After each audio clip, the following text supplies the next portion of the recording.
여러분 안녕하십니까? JTB 뉴스입니다. 진안군이 운영하는 골프 연습장은 건립 당시부터 많은 지적을 받아왔습니다. 감사원도 진안군의 재정 부담을 문제 삼았는데 1년 동안 운영해본 결과 적자를 면하지 못했습니다. 첫 소식 정윤성 기자입니다. 모두 30억 원의 예산이 들어간 진안군 골프 연습장입니다. 36타석에 스크린 골프장까지 갖추고 2017년 하반기부터 운영에 들어갔습니다. 지난해 1년 동안 운영한 결과 1억 5,300만 원 수입에 2억 5,500만 원이 지출돼 1억 원가량의 적자를 기록했습니다. 진안군보다 인구가 많은 전남 무안군, 경기도 연천군의 골프 연습장 운영 실적과 비교해보면 진안군의 적자가 더 많습니다. 경영 합리화 방안 같은 건 없어요? 특별하게 저희가 그런 계획을 세운 건 없긴 한데. 건립 당시 용역에선 재정 부담을 줄이기 위해 20타석을 제한했지만 진안군은 36타석으로 시설을 확장했습니다. 감사원도 연습장 규모를 축소하도록 권고했지만 받아들여지지 않았습니다. 체육회로 이관을 하거나 해서 좀 경영을 합리화를 하면 좀 적자폭도 줄이고 또 골프 동호회 주민들한테 그대로 복지도 좀 실현되고 이렇게 되지 않을까 이렇게 생각하고 있습니다. 남녀노소가 모두 이용할 수 있는 수영장과는 달리 골프 연습장의 이용객은 제한돼 있습니다. 때문에 향후 적자폭이 더 커진다면 재정에 큰 부담이 되고 예산 집행의 타당성도 떨어지는 만큼 선제적인 경영 합리화 노력이 시급합니다. JTB 뉴스 정윤성입니다. 순창군의 한 농촌마을 주민들이 인근 폐기물 처리 업체에서 나오는 악취로 수년째 고통을 호소하고 있는데요. 최근에는 이 업체가 생산한 퇴비에서 기준치가 넘는 중금속이 검출돼 주민들의 공포감이 커지고 있습니다. 제2의 장전마을 사태가 일어나지 않도록 철저한 조사가 필요해 보입니다. 나금동 기자입니다. 순창군 인계면의 한 폐기물 처리 업체. 하루 최대 80톤의 가축 분뇨와 음식물 등을 처리해 퇴비를 생산하고 있습니다. 주민들은 7년 전 업체가 들어선 뒤부터 악취로 인해 고통받고 있다고 호소합니다. 비린내하고 썩는 냄새하고 그러기에다가 지금 맡는 이런 냄새가 복합적으로 해서 창문을 여는 순간 창문을 닫으면서 귀역질이 난다. 영농철에 사람 인력이 없습니다. 냄새 나니까 안 간다. 세탁비를 달라. 그런 식으로 하소연을 할 정도입니다. 문제는 이뿐만이 아닙니다. 지난 3월 이 업체가 생산한 퇴비에서 중금속인 구리와 아연이 기준치 넘게 검출돼 3개월의 영업정지와 퇴비에 대한 폐기 처분 명령이 내려졌습니다. 구리, 아연, 중금속이 있다는 자체가 나오니까 요즘 익산의 장정마을에 보시면 많이 나오지 않습니까? 저희 마을도 그렇지 않나 의심이 가고 그렇습니다. 업체는 당시 새로운 비료를 개발하는 과정에서 벌어진 일이라고 해명했습니다. 시도를 해서 만드는 중이었는데 그때 그걸 검사를 해가지고 분해서 행정적인 문제니 행정조치를 다 취해서. 또 이 업체는 1,500여 제곱미터 부지에 불법 건축물을 지어 무허가로 운영했습니다. 결국 폐기물 처리업 허가 업무 소홀 등의 이유로 순창군 공무원 6명이 무더기 징계를 받았습니다. 그때 등록 당시에 입업 건물로 해서 그 부분이 어느 정도 저쪽이 되는지 그 문제를 지금 이제 상담을 한 거죠. 주민들은 업체의 허가가 취소될 때까지 집단 행동을 이어가겠다고 밝혔습니다. JTB 뉴스 나금동입니다. 지난달 완주 생강의 온돌식 저장 방식이 국가 중요 농업유산으로 지정됐습니다. 하지만 최신식 저장고에 밀려 온돌식 토굴이 사라질 위기에 놓였는데 전라북도가 이를 복원하기로 했습니다. 김철 기자입니다. 조선시대부터 종자용으로 겨울철에 생강을 보관하던 농가입니다. 구들장 밑에 생강 저장고를 만든 뒤 아궁이 열로 바위돌을 데워 생강굴의 온도와 습도를 조절하는 방식입니다. 어른 2~3명이 들어갈 수 있는 굴이 겨울철에도 13도 안팎을 유지하기 때문에 생강의 저온 피해를 막을 수 있습니다. 완주 지역의 과학적이고 독창적인 이 온돌식 토굴 저장 방식은 전 세계에 유례가 없어서 최근 국가 중요 농업유산으로 지정됐습니다. 추운 겨울을 온돌방 밑에다 저장해가지고 겨울을 나는 방식이고 그래서 봄이 돼서 다시 종강으로서 씨를 트게 하는 그 종강 유지하는 방식입니다. 그러나 최신식 저장고가 보급되면서 요즘엔 토굴에 생강을 보관하는 농가가 거의 없습니다. 전라북도와 완주군이 농업유산 지정을 계기로 역사적 가치가 높은 완주 생강의 온돌 저장 방식을 복원해 이를 관광 상품으로 개발하기로 했습니다. 봉동 생강의 전통적인 저장 방식을 복원함으로써 봉동 생강의 농촌 관광화 또 소득 자원화를 꾀할 수 있도록 도와 완주군이 힘껏 노력해 나가겠습니다. 온돌식 토굴에 생강을 보관하던 선조들의 지혜가 수백 년이 흐른 지금 후손들의 농가 소득으로 이어지게 됐습니다. JTB 뉴스 김철우입니다. 농업용 드론의 성능 시험은 야외에서 실시할 수밖에 없어 기상 조건에 따라 제약을 많이 받습니다. 이런 문제를 해결하기 위해 실내 성능 시험장이 국내에서 처음으로 익산에 생겼습니다. 주희인 기자입니다. 드론이 지나가자 깨끗했던 종이에 물방울 자국이 생깁니다. 농약이나 씨앗을 뿌리는 드론의 분무 성능을 시험하는 겁니다. 시중에 판매하기 전 반드시 거쳐야 하는 성능 시험은 야외에서 진행됩니다. 너무 덥거나 춥고 바람이 세게 불거나 비가 조금이라도 오면 시험 일정을 미룰 수밖에 없습니다. 검정을 받아야지 저희가 이제 시판을 할 수 있는 거기 때문에 그 시판 기간이 점점 느려지게 되는 거죠. 그러면 기업 입장에서는 이제 시판해야 되는 그 날짜를 맞출 수가 없기 때문에 좀 손실이 크다고 할 수 있죠. 농업기술실용화재단이 국내 최초로 실내에서도 드론 성능을 시험할 수 있는 시스템을 개발했습니다. 온도, 풍속, 습도 등 기상 조건에 영향을 받지 않아 길게는 2달까지 걸렸던 시험 기간을 크게 줄일 수 있습니다. 비행 높이와 속도, 경사를 조절해 다양한 조건에서 시험이 가능합니다. 정확한 성능 측정과 더불어 드론의 안정성을 높일 수 있습니다.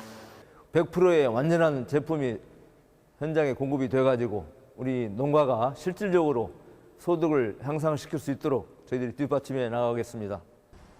농업기술실용화재단은 실내 성능 시험장을 활용해 농가에 우수한 드론을 보급하고 한국의 드론 성능 시험 방법을 국제 표준으로 만든다는 계획입니다. JTB 뉴스 주혜인입니다. 임실군이 농촌식품산업발전계획 평가에서 전국 1위를 차지해 장관상을 받았습니다. 장수군 도시재생 활성화지구가 전북형 도시재생 뉴딜 사업에 선정돼 140억 원을 지원받습니다. 오정현 기자입니다. 농림축산식품부가 5년 단위로 평가하는 농업-농촌-식품산업발전계획에서 임실군이 전국 1위를 차지해 장관상을 받았습니다.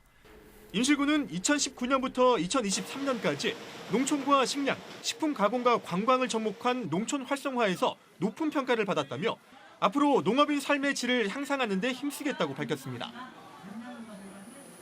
장수군 장수읍 도시재생 활성화지구가 전북형 도시재생 뉴딜 사업에 선정돼 140억 원의 사업비를 확보했습니다. 장수군은 마을 가게 운영과 주거 환경 개선, 그리고 주민 공동체 육성 사업을 통해 골목 상권을 활성화하기로 했습니다. 침체되어 있는 장수 중심지를 전북형 도시재생 뉴딜 사업을 통하여 지역 상권 회복과 주민의 거주 환경을 개선, 활력이 넘칠 수 있도록 추진에 만전을 기하겠습니다. 남원 춘향골 농협이 무인 헬기 지원 사업에 선정돼 수지면과 주생면 등 5개 면 지역 주민에게 혜택이 돌아갑니다. 남원시는 무인 헬기를 통해 공동 방제로 생산비 절감이 가능해 농촌 고령화에 좋은 대안이 될 것이라고 밝혔습니다. 고령화로 인해 인력난을 겪고 있는 농촌의 어려움을 해소하고 적기 영농으로 농촌의 경쟁력을 높여나가겠습니다. 순창군이 오는 20일까지 콩 선별장을 운영합니다. 순창군은 콩 선별장 운영으로 노동력을 절감하고 고품질 콩을 생산할 수 있다며 희망자는 순창군 농업기술센터 치유농업계에 예약한 뒤 무료로 이용할 수 있다고 밝혔습니다. 이달 말쯤 무주 IC에서 태권도원으로 가는 외곽도로에 높이 9m, 폭 31m 규모의 태권의 문이 준공됩니다. 13억 원을 들인 태권의 문은 2017년 무주 세계 태권도 대회 유치 이후 무주와 태권도원을 홍보하기 위해 만들어졌습니다. JTB 뉴스 오장현입니다. 국립대병원이나 지방의료원, 보건소 같은 공공보건의료기관에 종사하는 의사의 비율이 전체의 11%에 불과한 것으로 드러났습니다. 서울시립대 산학협력단이 지난 2017년을 기준으로 의사들의 공공보건의료기관 종사 비율을 조사한 결과 한국의 공공보건의료 종사 비율은 11%로 OECD 회원국 가운데 최하위권이었습니다. 전북도의회는 한국의 공공의료 서비스가 크게 부족함을 보여주는 수치라며 정부는 약속대로 오는 2022년까지 남원에 공공의료대학을 신설해야 한다고 주장했습니다. 정부의 금융규제 강화로 전북 지역 가계대출은 줄었지만 건전성은 악화된 것으로 드러났습니다. 한국은행 전북본부가 조사한 3분기 금융 동향에 따르면 전북 지역의 가계대출액은 25조 7천억 원으로 전분기보다 1,200억 원이 늘었습니다. 이 같은 증가액은 2, 4분기 증가액 2,200억 원에 비해 절반가량 줄어든 것입니다. 가계대출 증가액은 줄었지만 저축은행과 신협 등 금리가 높은 비은행권의 대출이 전체의 57%를 차지하고 있어 건전성이 악화된 것으로 집계됐습니다. 군산을 비롯한 전국 고용위기 지역의 인구가 크게 감소한 것으로 나타났습니다. 국회 김종훈 의원실에 따르면 지난해 말 전국 8개 고용위기 지역의 인구를 3년 전과 비교한 결과 울산 동구가 10,000명 넘게 줄었고 목포가 6천여 명 감소했으며 군산도 세 번째로 많은 5,700여 명이나 줄었습니다. 김 의원은 정부가 고용위기 지역에 여러 지원책을 실시하고 있지만 주민들이 실감하기에는 미흡하다며 추가적인 대책을 통해 최소한 인구 감소를 막아야 한다고 강조했습니다. 익산 우남 아파트에 대한 정밀 안전진단이 18년 만에 다시 추진될 전망입니다.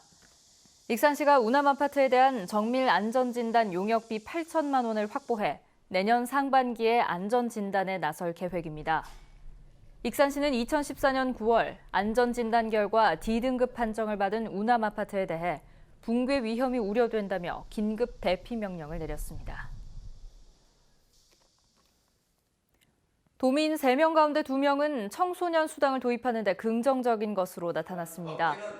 전북도의회 최영규 의원이 도민 500명을 상대로 청소년 수당 관련 설문조사를 벌인 결과 응답자의 64.6%가 매우 찬성 또는 찬성하는 편이라고 답했고 60.6%는 학교 밖 청소년들에게도 지급해야 한다고 답변했습니다.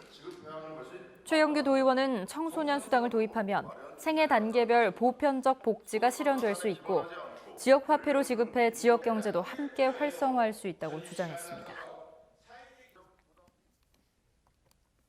오늘 낮 동안 대부분 지역의 기온이 평년 수준을 8도가량 웃돌며 온화하겠습니다. 전주의 낮 기온 15도가 예상되고 진안과 장수도 13도까지 오르겠습니다. 미세먼지 농도는 보통 수준 유지하겠습니다. 내일 새벽 서해안에서 비가 시작해 출근길 무렵에는 전역으로 확대되겠습니다. 비는 10에서 30mm가 내린 뒤 내일 밤 대부분 그칠 것으로 예보됐습니다.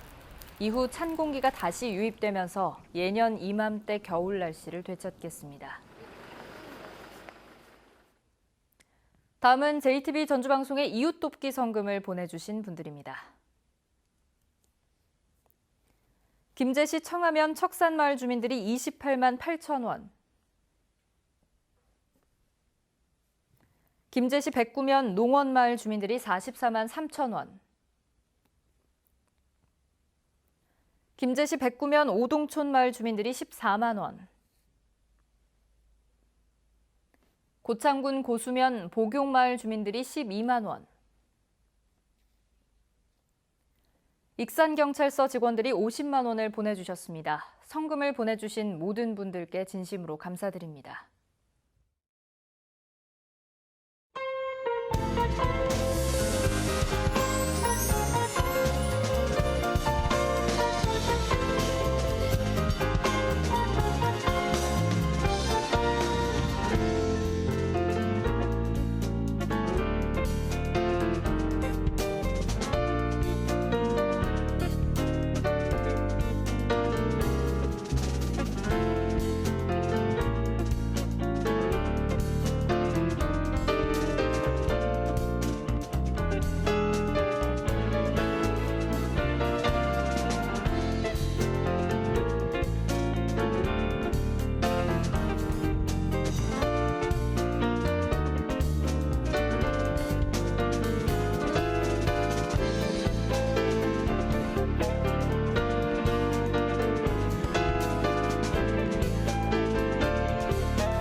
JTB 뉴스를 마칩니다. 여러분 고맙습니다.